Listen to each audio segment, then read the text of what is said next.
আসন্ন ত্রয়োদশ জাতীয় নির্বাচনে স্বতন্ত্র প্রার্থী হিসেবে অংশ নেওয়ার ঘোষণা দিয়েছেন জনপ্রিয় কন্টেন্ট ক্রিয়েটর আশরাফুল আলম ওরফে হিরো আলম।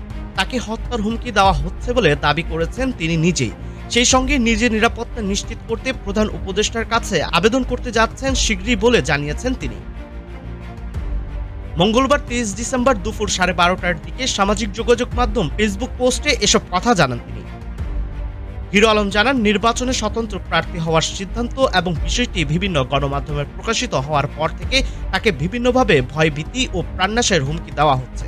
এতে তিনি ও তার পরিবার নিরাপত্তাহীনতায় ভুগছেন। তিনি আরও বলেন, বর্তমান পরিস্থিতিতে জরুরি ভিত্তিতে তার ব্যক্তিগত নিরাপত্তা নিশ্চিত করা প্রয়োজন। সে কারণে প্রধান উপদেষ্টার নিকট একজন নিরাপত্তা কর্মী গানম্যান চেয়ে অনুরোধ করে আবেদন করবেন তিনি।